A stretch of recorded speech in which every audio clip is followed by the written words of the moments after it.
Boa noite a todos e a todas, nossos irmãos e irmãs, companheiros, companheiras do nosso coletivo de estudos Espiritismo e Justiça Social.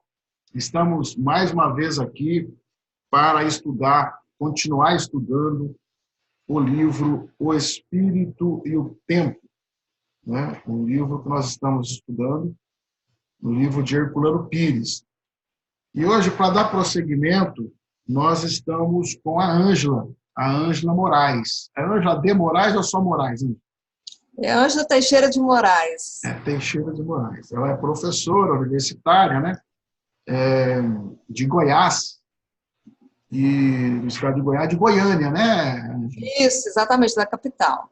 Da capital. Já esteve conosco aqui várias outras vezes e hoje vai falar com a gente sobre um capítulo do livro intitulado por Herculano Pires, A Filosofia do Espírito. Então, Ângela, boa noite para você, tudo bem?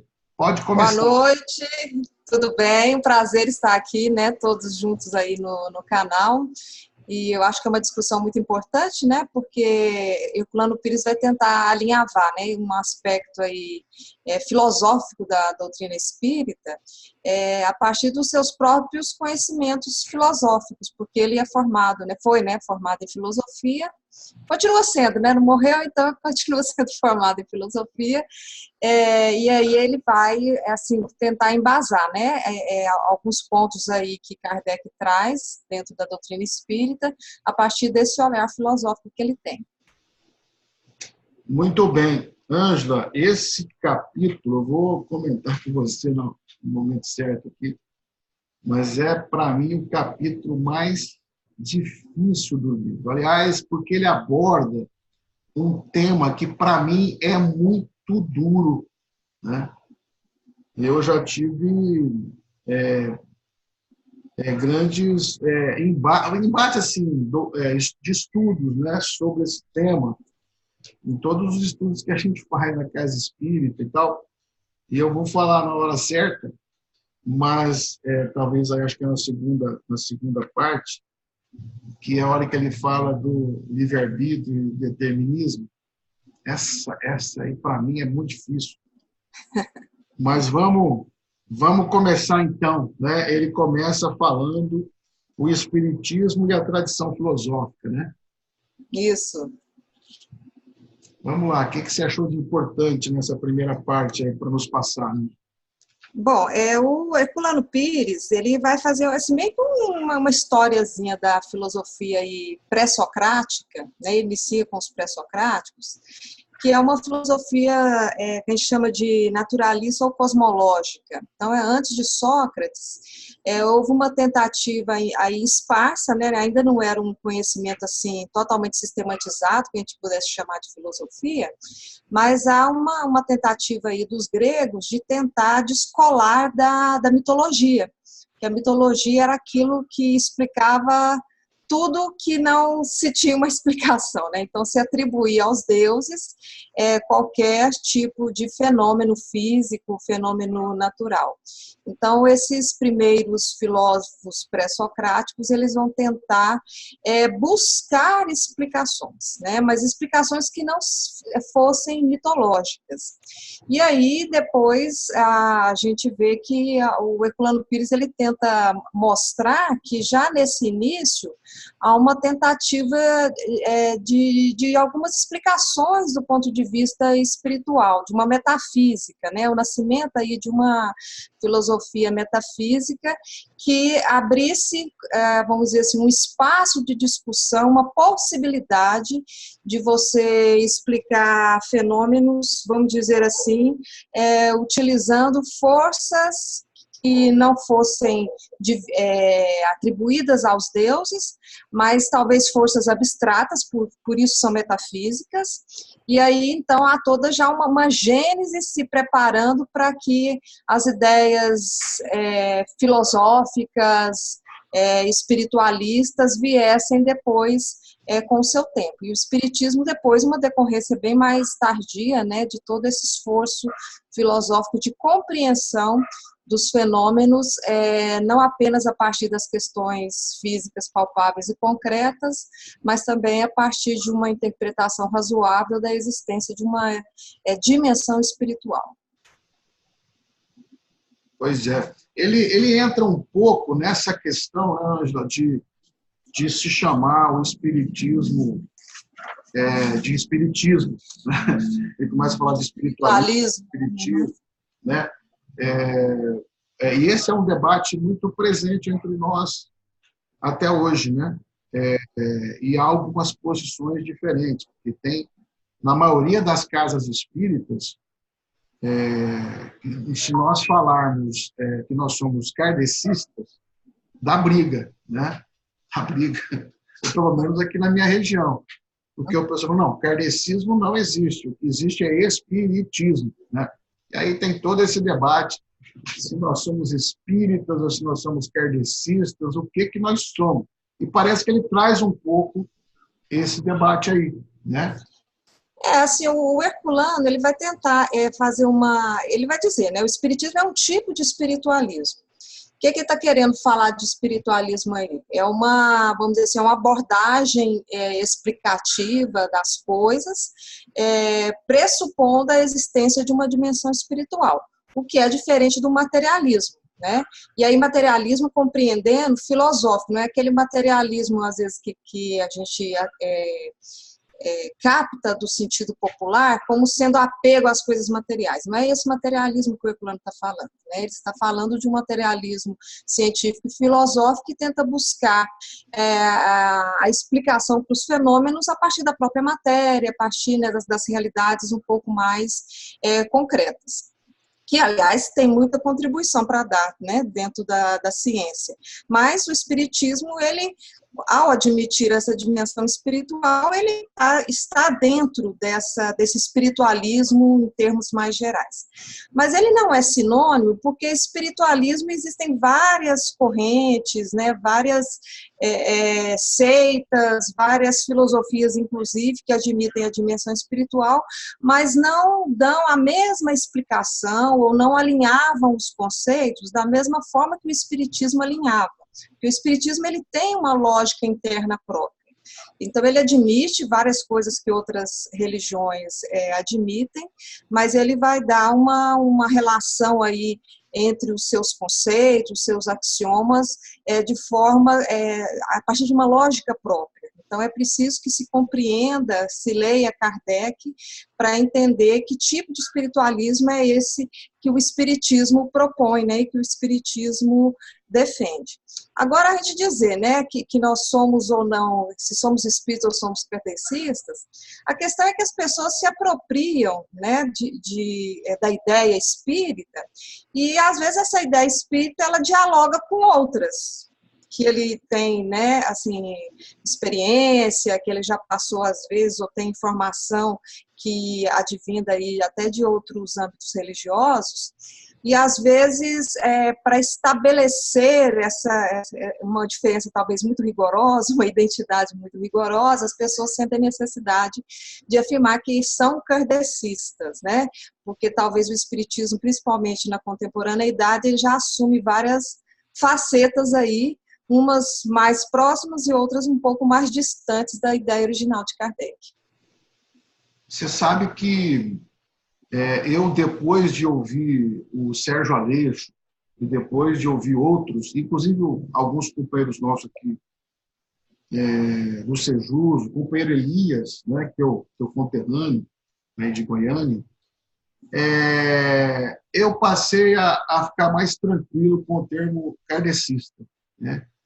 Hoje eu uso sem trauma e sem medo de falar, porque na minha região, de fato, é isso. Não, nós somos espíritas, os outros não são e tal.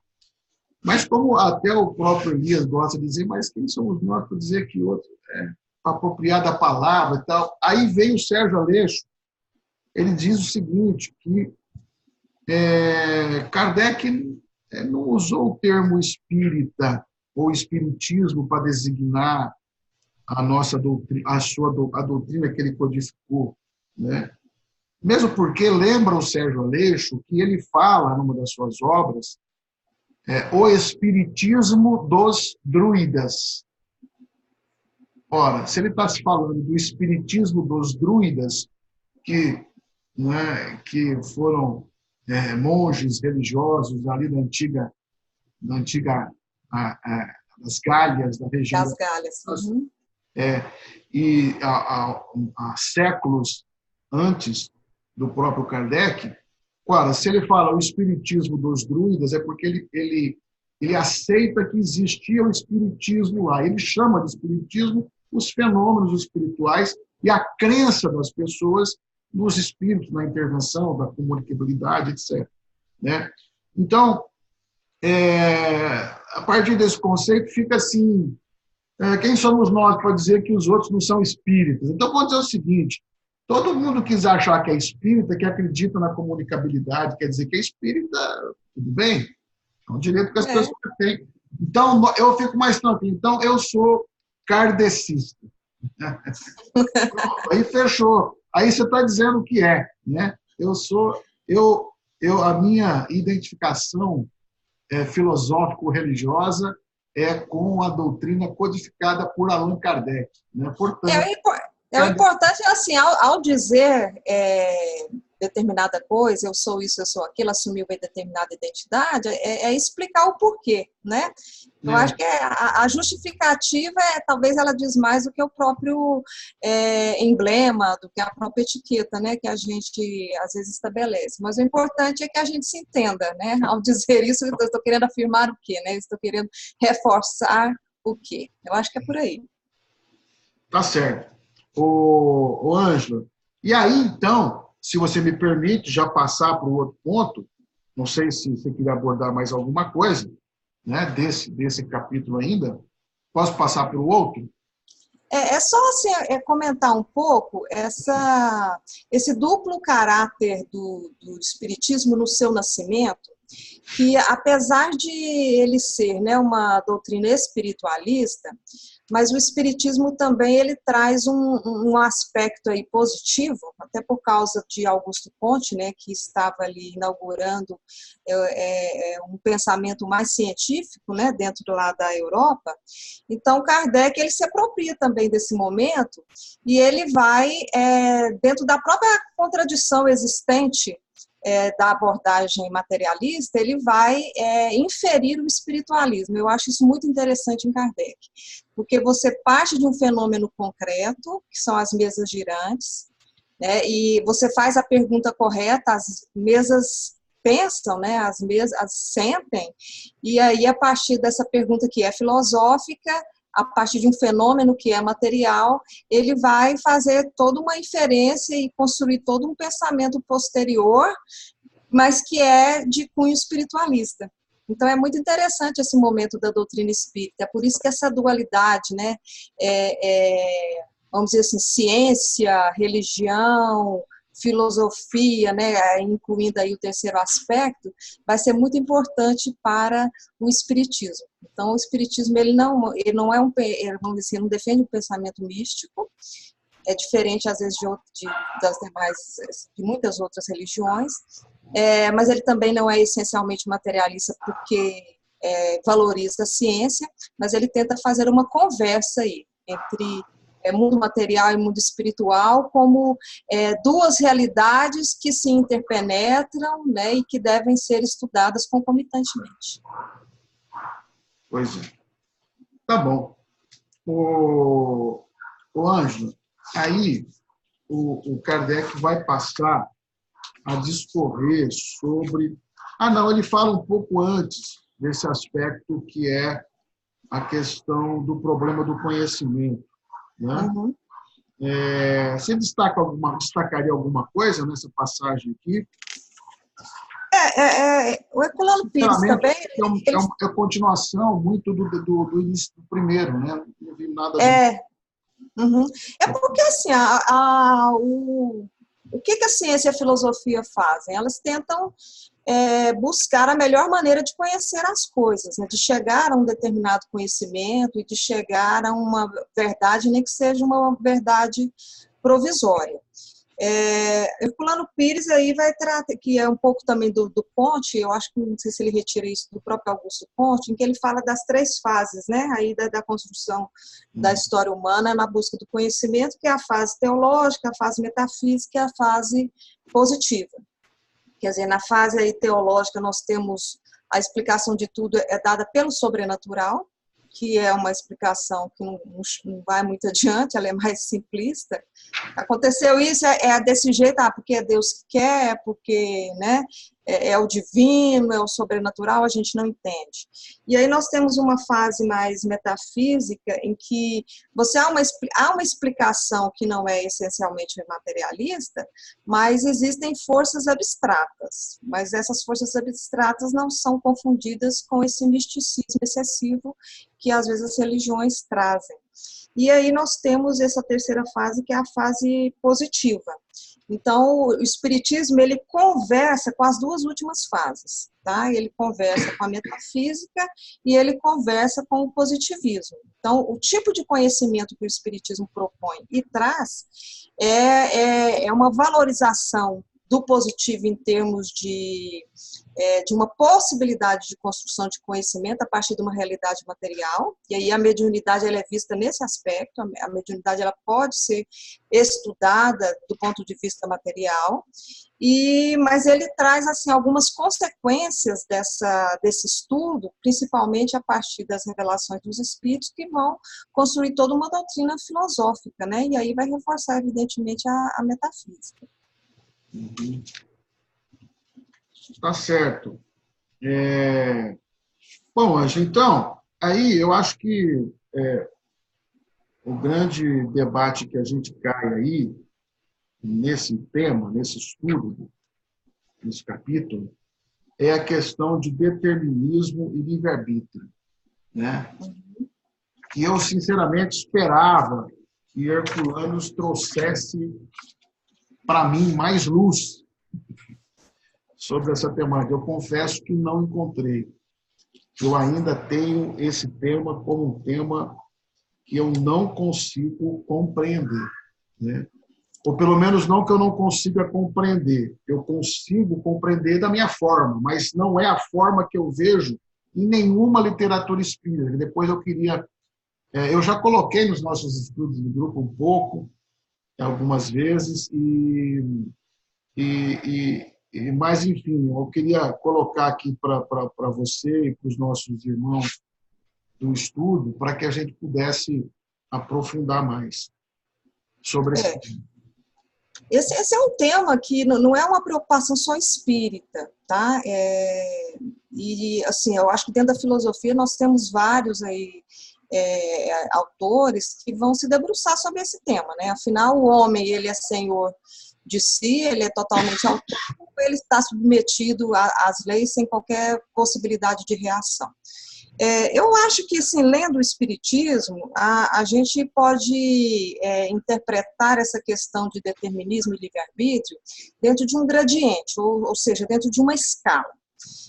Então, você tem situações em que o determinismo talvez esteja mais presente, e outras situações em que o livre-arbítrio esteja mais presente. Dentro da lógica espírita, o determinismo ele está mais presente quanto mais primitivo é o homem, ou mais primitivo é o espírito.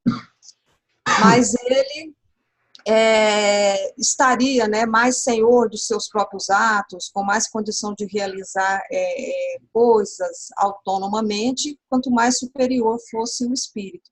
Então, na verdade, é uma escala aí, tá, em que você tem esses 2 extremos, e que, no nosso caso, né, aí vendo a própria realidade nossa nesse momento, né, de evolução, as 2 coisas acontecem. O que é o determinismo? Porque o determinismo ele surge também de uma discussão, de um pressuposto de uma lei natural universal, que o Espiritismo traz. Então, o Espiritismo diz que existem leis que são imutáveis. Olha, se existem leis que são imutáveis, que o bem vai ser o fim último de tudo, isso é uma espécie de determinismo. Tá? Mas ele também admite que o homem tem vontade própria, que o homem, né, ele experimenta e ele sofre as consequências das suas escolhas. Isso é livre-arbítrio. Pessoalmente, eu acho que essas duas dimensões, essas duas forças atuam no nosso agir. Então, nós temos, há situações em que não há, talvez, muito o que fazer, até situações históricas, né, condições culturais, materiais, que nos impõem determinadas ações, determinados, vamos dizer assim, atitudes, né, no nosso agir, mas há outras situações em que a escolha é possível, em que a opinião, né, ela diversa, ela também é possível, e aí a gente identifica um certo livre-arbítrio, né?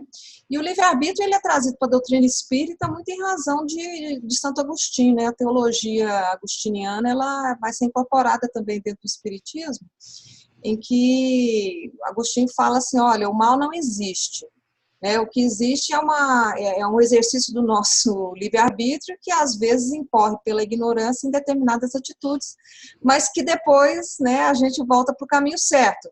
E aí quando ele diz a gente volta para o caminho certo é porque também há um determinismo, né? O bem é o fim, a perfeição, a evolução, ela nos impõe determinada caminhada em determinada direção.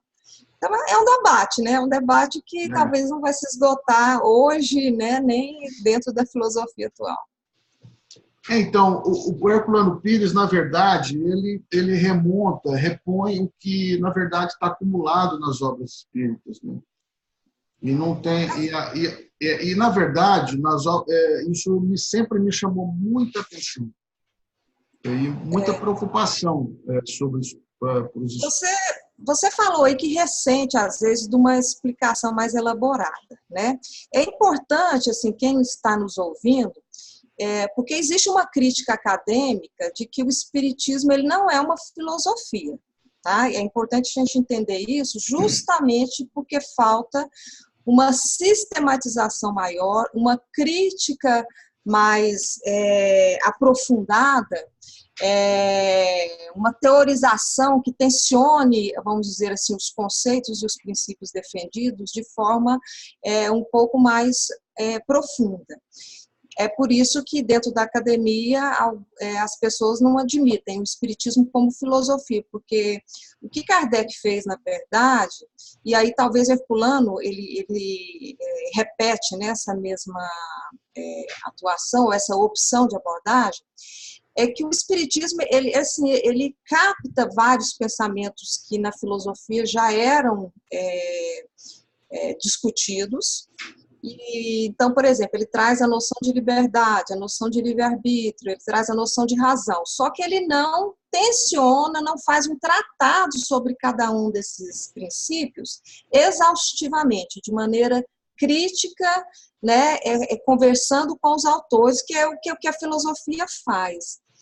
Mas o espiritismo, apesar disso, ele não tem, ele tem um aspecto filosófico porque ele vai trazer esses conhecimentos filosóficos que já eram aceitos na França no século XIX, e era comum as pessoas terem esse saber um pouco enciclopédico, Kardec vai ter esse saber enciclopédico, então ele adota esses princípios, vai escrevendo, mas sem propor uma discussão exaustiva de cada uma dessas coisas. Tá?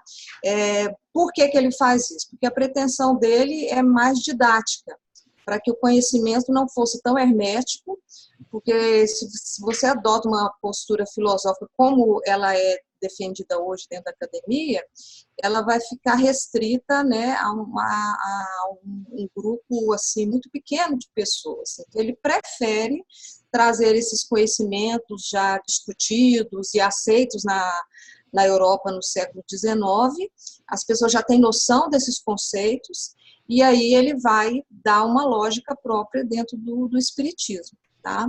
Então, assim, quem precisa, talvez, de um estudo mais aprofundado, talvez tenha que adicionar a Kardec e outros autores. Na verdade, não seria estudo mais aprofundado, não é bem um estudo aprofundado até.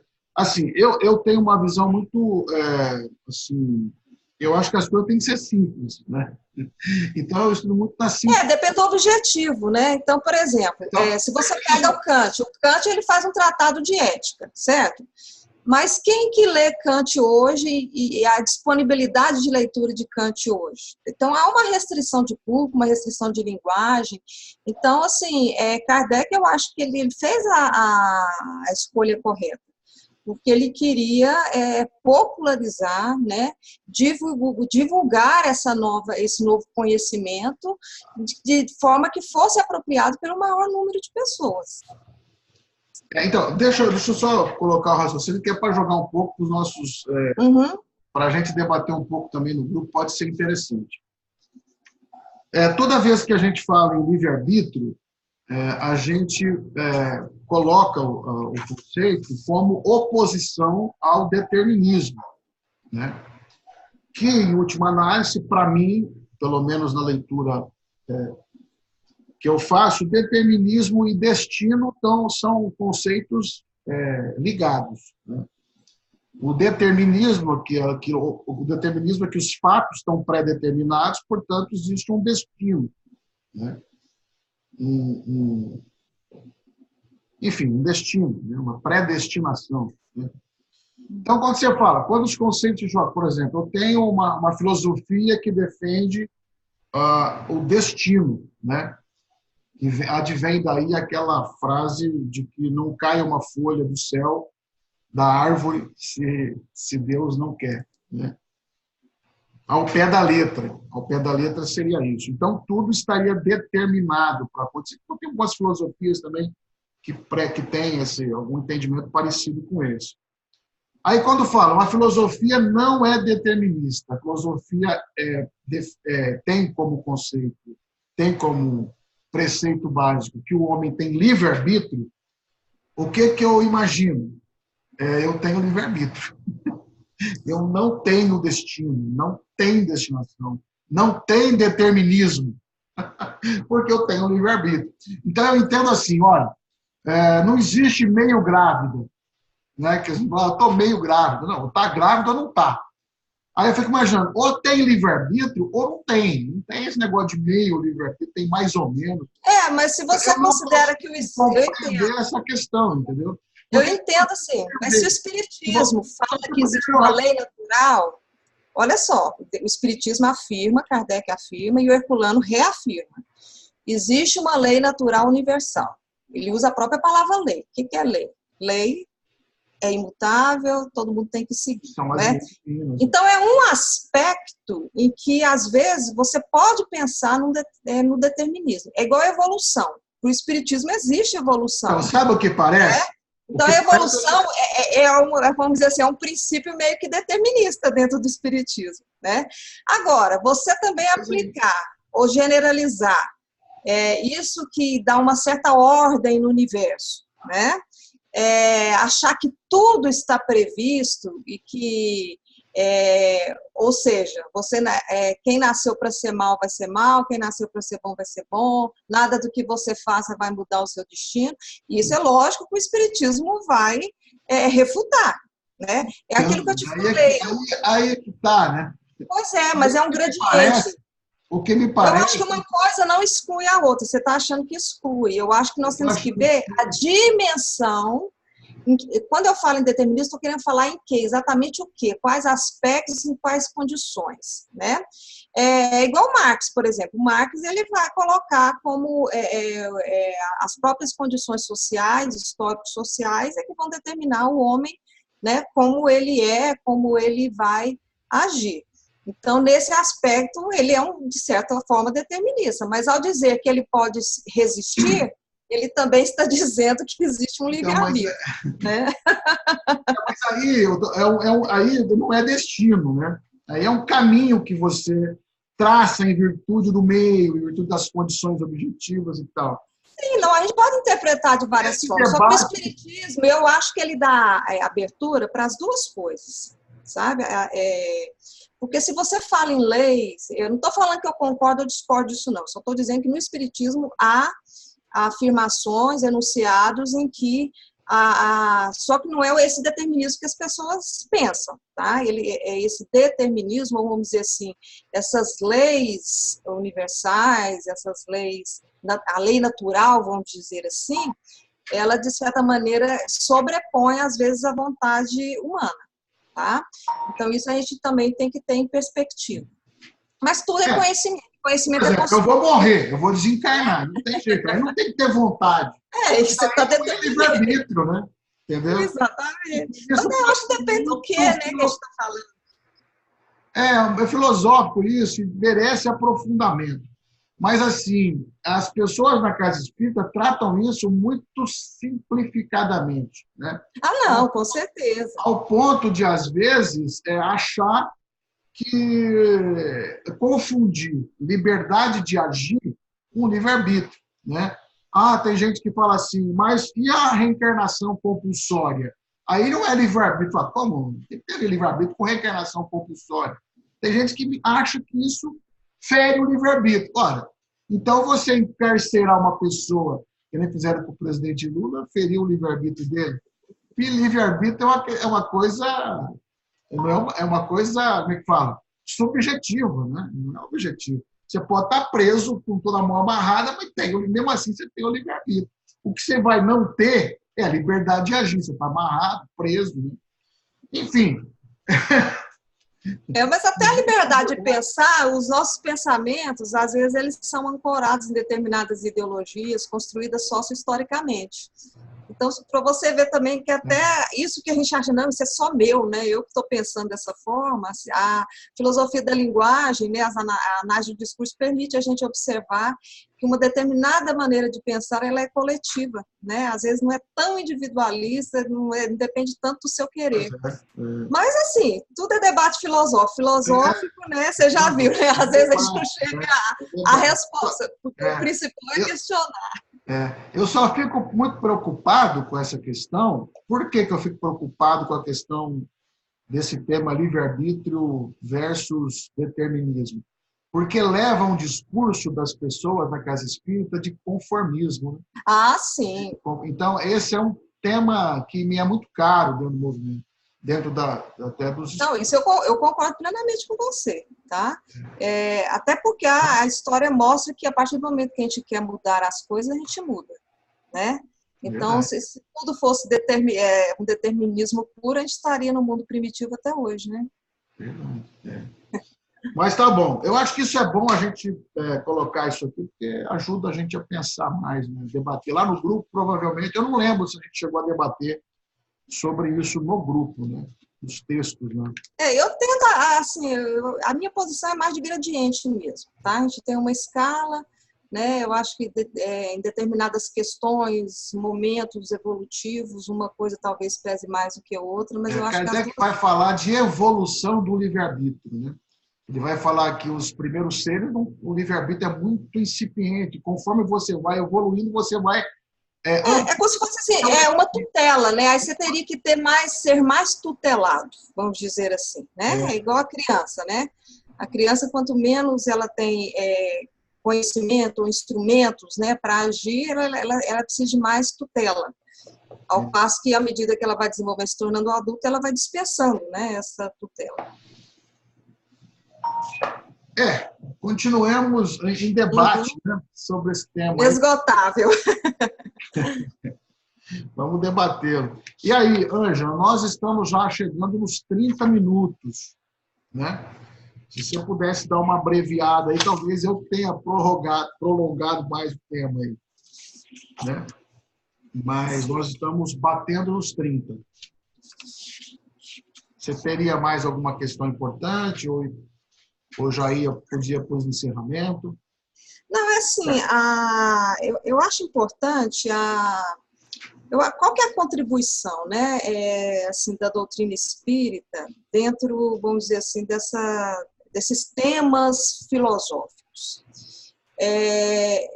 A doutrina espírita, ao meu ver, às vezes ela não contribui assim tanto do ponto de vista de uma filosofia acadêmica, hermética, mas eu acho que ela populariza determinados temas que são importantes e elencados dentro da filosofia, de maneira a aquilo fazer parte, né, do cotidiano das pessoas, fazerem parte das conversações do nosso cotidiano.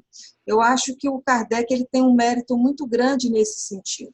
Ele vai tratar de assuntos importantíssimos que as religiões não tratavam, pelo menos as religiões do Ocidente, né, não tratavam. Eram temas afetos a abordagens que são mais, né, da filosofia, do academicismo, né, da ciência, e ele tenta trazer isso para o dia a dia das pessoas. Tá? Por mais que às vezes, né, a gente possa criticar Kardec, mas que ele ainda usa uma linguagem, né, muito sofisticada, que às vezes não atinge as populações menos instruídas, mas ele faz, à medida do possível, né, um trabalho didático importante de temas que não são fáceis, né, que não são tratados dentro de uma abordagem assim mais popular. E eu acho que o legal é que ele vai abrir essas portas. Então, a doutrina espírita ela pode ser apropriada, né, pelos mais simples e menos escolarizados, a como, né, a gente discutir essas questões de entendimento do mundo material e espiritual e como é que eles se interrelacionam. Como também você pode levar a doutrina espírita para os meios acadêmicos, né, a partir de alguns pressupostos e elaborar mais questões. O que o Herculano Pires faz é isso, é tentar sofisticar ainda mais. Ele é um filósofo, ele é reconhecido, inclusive, né, como talvez um filósofo espírita. Eu até olhei, né, um pouco da biografia dele. Ele está dentro de um livro da Academia Brasileira de Filosofia, de um livro chamado História da Filosofia no Brasil. E ele aparece como um filósofo espírita. Então, ele traz, né, uma elaboração maior do que ele entende por Kardec, esse aspecto filosófico. Então, eu acho assim, o espiritismo ele abriu um leque muito interessante de conhecimento, de um tipo específico de conhecimento, que não é um conhecimento fácil, você aliar fé e razão, né, aliar religião, ciência e filosofia. Eu acho que foi assim até hoje, né, as pessoas ainda se espantam e tentam compreender como é que é esse tipo de aliança, mas vale a pena ser estudado, vale a pena conhecer essa lógica interna do espiritismo, porque ele de fato foge desse misticismo que às vezes algumas pessoas ainda trazem, né, por causa dessa faceta religiosa, principalmente no Brasil, que é muito intensa, e não percebe essa riqueza que pode se expandir aí para outros aspectos, né, que são tão ou talvez, né, mais importantes que o aspecto religioso. Muito bem. Ângela, nós vamos então para o encerramento, tá certo? Okay. Já esgotamos não, terminamos o nosso tempo de exposição, mas o tema não esgota o assunto, a gente continua estudando sempre, no Sejus e fora do Sejus, né? É sempre importante continuar estudando. Então, Ângela, eu quero agradecer muito a sua participação hoje aqui conosco, sempre abrilhantando, vocês, professores, né, goianos, nos trazem muita luz aqui para o nosso debate. Pelo menos a gente se sente provocado, estimulado a debater e a estudar. Tá certo? Então, eu acho assim, o importante é a gente sempre estar com essa postura que Kardec teve, né? Principalmente perguntar. Isso para a filosofia é muito importante. As respostas talvez sejam menos importantes do que essa postura de perguntar, porque o perguntar ele é incessante, ele, né, inquieta, e é isso que faz a gente mover para frente, né? Nenhum conhecimento está fechadinho, já está pronto, ele está sempre em construção. Tá certo. Obrigado, Ângela. Fico com Deus. Eu que agradeço. Um abraço a todos. Abraço aos nossos irmãos e irmãs do Sejus. E nós vamos já subir o vídeo para o canal. Abraço. Tchau. Até mais.